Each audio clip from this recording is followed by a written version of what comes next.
Oi gente, tudo bom com vocês? Meu nome é Larissa, esse é o podcast Filme da Semana. Essa semana apenas em áudio, porque, sei lá, teve 2 semanas seguidas com vídeo, né? Foi demais no meu carisma.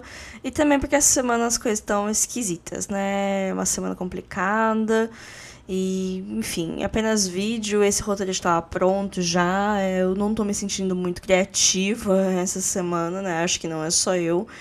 Mas vamos que vamos, porque esse é um roteiro que eu escrevi semana passada, porque eu fiz uma maratona Senhor dos Anéis. Assim, todo ano eu revejo o Senhor dos Anéis desde 2006, eu acho, que foi a primeira vez que eu vi. Todo ano eu revejo. Esse foi o ano que eu vi pela primeira vez, um seguido do outro, as versões estendidas, né? Geralmente, quando eu pego pra rever Senhor dos Anéis, eu pego um fim de semana. Aí eu vejo um filme por dia, ou os 2 primeiros, depois o terceiro. Eu dava uns espaços maiores. Aí esse ano foi a primeira vez que eu vi, assim, um seguido do outro ao longo de um dia inteiro, né? Porque são 14 horas de filmes, eu acho. E enquanto estava fazendo isso, eu pensei na ideia desse podcast, que eu ainda não sei qual título que eu vou dar, que eu quero dar um título chamativo. Prestem atenção, porque eu juro que vai fazer sentido as ideias que eu tenho aqui. Eu escrevi um roteiro, eu acho que ele faz sentido. Então vamos lá. Esse é um episódio sobre Senhor dos Anéis. Já tem um episódio do podcast lá no nosso primeiro ano, que é sobre Senhor dos Anéis, o episódio número 31, mas ele é meio caótico, né? Do jeitinho que a vida tava em 2020. Inclusive, é um dos poucos episódios que o Alexandre, né, meu companheiro, o editor do podcast, aparece também, porque eu tava meio sem ideia. E eu acho que eu também tinha acabado de fazer minha maratona anual, né, de Senhor dos Anéis. Acabei fazendo aquele episódio no caos. Esse daqui é um episódio mais organizado. Eu vou discorrer de um tema específico. E eu já adianto que vão ter spoilers da trilogia do Senhor dos Anéis. E só, eu não vou entrar muito em detalhes de outras coisas do universo, mas estejam avisados aí, né? Vocês já perceberam que faz 20 anos que o Retorno do Rei fez aquela lavada no Oscar de 2004? Até hoje, ele é um recordista da premiação, vencendo 11 categorias no total, empatando com Titanic e Ben-Hur no total de prêmios. Mas o que vocês talvez não se atentem é que o Retorno do Rei venceu absolutamente todas as categorias que ele foi indicado. E isso é uma coisa meio inédita até hoje, um filme ter tantas indicações e vencer todas. Titanic eu sei que teve 14 indicações, ele teve indicações na parte de atuação e não venceu. Ben-Hur não tenho certeza, mas eu também sei que ele não venceu algumas das indicações dele. Agora o Retorno do Rei teve 11 indicações e 11 vitórias. E depois desses anos todos, a saga continua relevante, de um jeito que tentam requentar de todo modo, seja através de séries derivadas, como a trilogia do Hobbit, ou com material original, como a série Anéis do Poder. Brincadeira, gente, a série da Amazon tem um tiquinho de coisas canônicas, mas né, a gente já chega lá. Independente disso, várias outras franquias surgiram como o novo Senhor dos Anéis, seja na literatura e no audiovisual, e apenas uma delas meio que se sobressaiu e ganhou uma reputação própria, que foi Game of Thrones. Não sei se vocês lembram, né, mas Game of Thrones foi um grande fenômeno, inspirou a sua própria leva de produtos similares, mas meio que perdeu um pouquinho da sua relevância diante daquele final todo cagado, né? Pelo menos agora tá tendo o caso do dragão, que eu amo, diga-se de passagem, mas enfim, eu não vou entrar nessa tangente. Quer dizer, eu vou entrar um pouquinho sim, porque Caso do Dragão deu certo e Anéis do Poder não deu certo. Por quê? Porque Caso do Dragão conseguiu capturar a essência da sua obra original, porque as pessoas gostavam de Game of Thrones, e tá replicando isso de um jeito que parece original o suficiente para gerar interesse, mas não de um jeito diferente demais para causar estranhamento. Tem referência da obra original, mas são detalhes, não é a espinha dorsal da trama. Enquanto isso, Anéis de Poder vai na armadilha de todos que tentam copiar Senhor dos Anéis, mas que falham e entender ou emular o que faz a obra original ser tão boa, amada e relevante depois de todos esses anos. A resposta para tudo isso são os hobbits. É isso, obrigado quem ouviu até aqui. Brincadeira, kkk. Vamos lá que eu vou explicar esse pensamento. Se os segredos são os hobbits, por que a trilogia do Hobbit não funcionou? Primeiro que é um livro infantil de 300 páginas que quiseram transformar numa trilogia épica, né? Mas principalmente porque depois do segundo filme, o tal do Hobbit do título, o Bilbo, deixa de ser o protagonista. E não é de uma maneira que ele divida o protagonismo, como acontece com o Frodo e o Aragorn a partir do segundo filme, por exemplo. Não, o Bilbo some. Ele simplesmente desaparece. As ações dele deixam de ser relevantes para o grande esquema das coisas. Ele tá lá e não faz mais diferença. E é até engraçado reparar como os filmes do Hobbit eles tentam espelhar a estrutura da trilogia original e como ela falha em fazer o básico, que é criar personagens com os quais a gente se importe. Como eu já disse, né, eu acabei de sair de uma maratona de Senhor dos Anéis, o filme ele tá bem fresco na minha cabeça, como se já não tivesse sempre, né? Eu sei os filmes de cor e salteado. E mesmo depois de todos esses anos, fazem quase 20 anos que eu assisto anualmente essa trilogia, eu sempre reparo numa coisa diferente, sempre tem uma nova coisa que me chama a atenção e que entra no meu foco.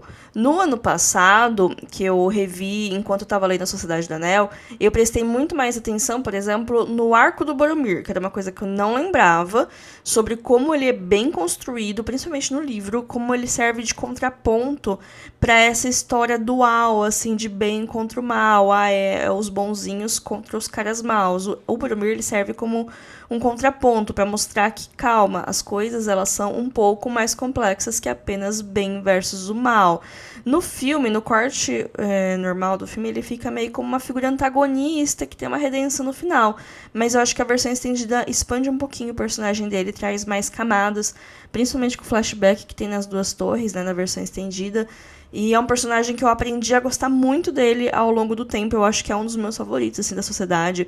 Fora os básicos, claro, o Aragorn é meu personagem favorito. Quem eu estou enganando? Mas ele é um personagem que eu comecei a gostar muito mais. E eu só reparei nisso no ano passado. Agora, esse ano que eu estou revendo mais, eu prestei muito mais atenção nos hobbits e na relação deles com os outros personagens e com a história como um todo. Eu vou confessar que eles nunca foram os meus personagens favoritos. O Frodo eu achei sempre muito chatinho, mas também é aquele negócio de protagonista com ponto de vista, né? Às vezes ele é apenas um receptáculo para o leitor colocar as emoções dele, e isso é bom e mal ao mesmo tempo, depende de como é trabalhado. O Pippin é meio bobão, ele e o Merry sempre foram os alívios cômicos, bacanas, mas que às vezes perdem um pouco a mão. Tem várias cenas dos dois na versão estendida das Duas Torres que são aprontando bobalhadas na floresta, e eu meio que agradeço que elas ficaram fora do corte principal, porque é realmente isso, bobalhadas na floresta. É engraçadinho, mas não é uma coisa assim fundamental para a história. Agora, o Sam é ótimo, incrível, eu sempre gostei dele e eu acho que eu gosto mais agora que eu tô relendo a obra, porque ele é muito craque do jogo desde muito cedo. Ele é muito inteligente, ele é muito observador e ele saca as coisas muito rápido. Mas todo o rolê do Senhor dos Anéis começou com o livro do Hobbit, né? Justamente o livro que foi adaptado na trilogia, né, que fracassou terrivelmente. Mas você pode me falar também, mas o Tolkien estava desde o começo desenvolvendo o mundo dele, porque ele queria inventar as línguas, etc. E sim, é verdade, né? Para quem não conhece o J.R.R. Tolkien, que é o autor, né, do Senhor dos Anéis e tal, ele era um professor de literatura, um linguista, e o hobby dele era inventar línguas. E aí ele começou a criar histórias para esses personagens que falariam essas línguas que ele inventou, e com isso, né, surgiu a Terra-média. Mas o primeiro livro que ele publicou foi o livro do Hobbit. E se não fosse esse livro, e principalmente o sucesso desse livro, a gente não ia ter Senhor dos Anéis e nem mais nada da Terra-média, né? Porque essas coisas só foram surgindo através desse pontapé inicial. E o Tolkien, ele é um ótimo escritor, mas ele gosta de firular, de mostrar que ele é inteligente, que ele pensa em tudo. E às vezes fica um pouquinho maçante. Mas com a história certa, ele te prende e daí expandir esse mundo fica bem mais interessante. O Hobbit foi escrito sem grandes ambições de virar uma grande série. Ele é um livro infantil com uma aventura simples, de caráter até episódio, né? Cada capítulo é uma aventura do Bilbo. Bilbo apronta tal coisa, Bilbo e os anões vão não sei aonde. E meio que começou como histórias que o próprio Tolkien contava para os filhos deles antes de dormir. Ele cria essas criaturas peculiares, os hobbits, que são completamente removidas do mundo com essa estética idealizada de uma vida simples, bucólica, e manda eles para uma aventura. Quer dizer, manda um deles, que é o Bilbo, para uma aventura que torna ele diferente dos seus, né, companheiros e também um herói improvável. O Bilbo é um personagem excelente, o Hobbit é um livro super fácil de ler, é divertidíssimo, eu recomendo demais, até para quem tentou ler Senhor dos Anéis e não gostou, não conseguiu entrar, leiam Hobbit. É muito legal. Legal é uma palavra certa para falar sobre ele. E ele foi um sucesso enorme quando ele foi lançado. Então, o editor pediu para o Tolkien escrever mais livros com os Hobbits. Demore o tempo que você quiser demorar, mas a gente quer mais Hobbits. E o Tolkien foi lá, demorou 20 anos e apareceu com 1.200 páginas de um grandioso épico que é O Senhor dos Anéis. A narrativa ficou mais complexa, ele se dedicou bastante a expandir esse mundo a partir do evento do encontro do Bilbo com o Sméagol, e o resto é lenda, tanto que as edições mais antigas do Hobbit, na parte do que o Bilbo encontra o anel, ele é apenas um anel mágico, e aí em edições posteriores o Tolkien mexeu um pouquinho no texto, adicionou uma coisinha ou outra, meio que para dar um ar um pouquinho de grandiosidade, do tipo, esse anel, fica de olho que isso aqui pode ser uma coisa maior. Mas, de início, é apenas um anel mágico. E de um livro para o outro, né, a complexidade aumenta muito, como eu já falei. A gente tem muita coisa acontecendo no Senhor dos Anéis. Uma sociedade com 9 personagens, todos mais ou menos desenvolvidos, um mais que os outros, locações diferentes, uma narrativa linear que eventualmente vai se dividir em núcleos diferentes, muito diferente da simplicidade do Hobbit. E é um risco muito maior agora, o destino de toda a Terra-média está na mão dos nossos protagonistas. E mais que tudo, está na mão de um hobbit. A história começa e acaba com ele. Eles são o coração da história. O Aragorn tem o seu arco do herói relutante, do herói que foi profetizado, que vai salvar todo mundo. Ele é o meu personagem favorito da saga toda e tal. Ele é um símbolo muito grande para unir todos os povos em prol, né, da salvação do mundo. Mas no final do dia, ajudar o Frodo é a maior missão dele. A gente começa o filme conhecendo os hobbits e simpatizando com eles, com a sua vida simples, o coração de ouro, os rostos amigáveis. Quando eles são jogados na missão, a gente vai aprendendo a mitologia desse mundo com eles e vai compreendendo a gravidade da situação com eles também. Isso faz a gente criar uma conexão com esses personagens. Conforme a história avança, eles se mantêm relevantes, mostrando ser mais resilientes e mais inteligentes do que no momento inicial eles possam parecer. Dá pra quebrar a trama toda em episódios também, né? A hora que eles estão no conselho, a hora que eles estão na Montanha Neve, a hora em Moria, a hora em Lórien. E todos esses momentos, algum hobbit se destacou, fez uma coisa útil, sempre estava lá com voz para alguma coisa. E depois, no segundo filme, quando eles se dividem, eles continuam presentes, de uma maneira ou de outra. A edição ela vai alternando entre os núcleos, pra gente não esquecer que eles estão lá, e os personagens lembram deles mesmo quando eles não estão em cena. Há uma preocupação sobre o bem-estar e a segurança deles. Existe um senso de união, assim como tem alguma coisa para cada um ir fazendo para se manter relevante. E todas as tramas paralelas caminham para um único fim, que é a destruição do Anel na Montanha da Perdição. Feito por hobbits. Porque até mesmo o Gollum um dia já foi o hobbit. Quer dizer, tecnicamente não era exatamente um hobbit, mas eu não vou me prender por pormenores aqui. Mas é claro que nem toda cena tem um hobbit nela. Tem toda a sequência do Abismo de Helm, que não tem hobbit nenhum. Aliás, toda cena de batalha costuma deixar os hobbits meio de lado, até porque eles não são lutadores. Eles demonstram mais habilidades do que é esperado deles, mas em grandes cenas de batalha eles ficam meio que de escanteio, porque não é ali que eles vão ser bem aproveitados. É legal ver o Legolas se comportando que nem um personagem de videogame, competindo com Gimli pra ver quem mata mais orc. Claro que é. É legal ver aquele monte de homem cabeludo e imaginar se eles são tão grandes assim sem armadura? Com certeza. As cenas de batalha são muito legais e eu adoro elas. Mas mais que isso, o filme constrói personagens que a gente se importa e faz isso através das relações entre eles. É por isso que a gente vê a cena de batalha e acha legal, mas também se preocupa se aquela galera vai sobreviver, se aquela galera vai ficar bem, independente, né, de estar sendo legal ou não a cena de batalha. É por isso que quando o Gandalf chegando com Elmer e todo mundo lá no nascer do sol, do quinto dia, etc., é emocionante, porque você se importa com aquela galera e você se importa com as relações que eles têm. E aí, quando você percebe que as coisas vão dar certo, você fica feliz. Inclusive, eu adoro essa cena. Eu acho que é uma das minhas favoritas. Eu amo o final das Duas Torres. Eu gosto como as três tramas elas chegam num final meio próximo, assim. E as três tramas, elas meio que tem uma vibe de, nossa, tá tudo dando errado, tudo dando errado.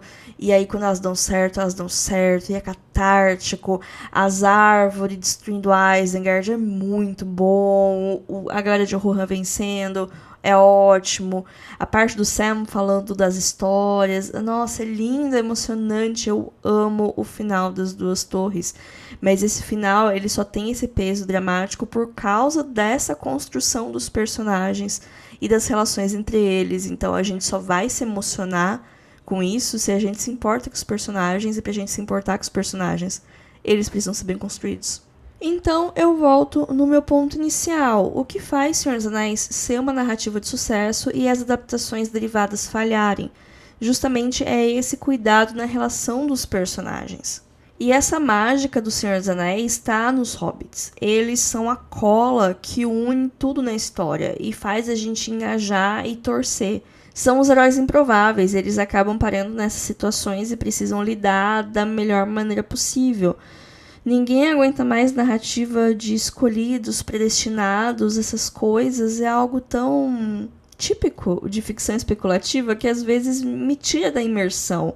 Eu não aguento mais pegar uma sinopse de um livro de fantasia e ver que o protagonista é o melhor, insere aqui a profissão dele, do mundo e tem tipo 18 anos e eventualmente a gente descobre que ele é o único que pode salvar o que quer que precise ser salvo naquele mundo. Todo mundo quer fazer uma coisa épica, grandiosa, gloriosa, mas já que comece épico, grandioso, glorioso. Mas às vezes é melhor começar pequeno, começar simples e expandir a partir daí.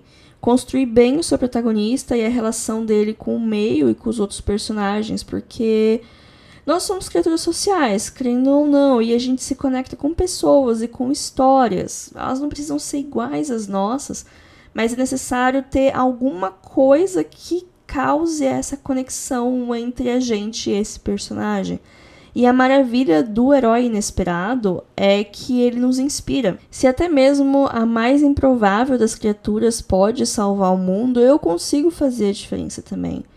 Bom, esse foi, a minha argumentação a favor dos hobbits no Senhor dos Anéis e sobre como eles são o grande segredo do sucesso da franquia e o grande motivo que faz a gente se importar com tudo que está acontecendo lá, enquanto que algumas outras obras que tentam emular essa grandiosidade, essa estrutura do grupo esquisito que tem que se unir ou a grandiosidade das aventuras, às vezes acaba falhando em criar uma história que seja engajante, justamente porque falha na construção do personagem principal ou dos personagens principais que precisam que a gente se importe, que a gente se veja de alguma maneira ali naquele grupo, ou também de querer construir algo muito grandioso a partir de nada. E assim, para uma coisa ser grandiosa, a gente precisa se importar que aquilo é grandioso. E quando a gente não se importa, ele simplesmente não é grandioso, é apenas um espetáculo, tira a gente da imersão. Esse foi o meu textão de hoje, espero que tenham gostado, espero que tenha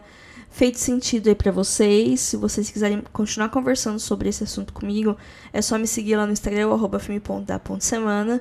Meu inbox tá aberto, vamos conversar. Também tem um e-mail para contato, que é o podcastfilmedasemana@gmail.com. Se você não tem Instagram, mas ainda assim quer conversar, pode mandar uma mensagem nesse e-mail que eu vou receber. E por hoje é só. Fiquem bem e até semana que vem. Tchau, tchau.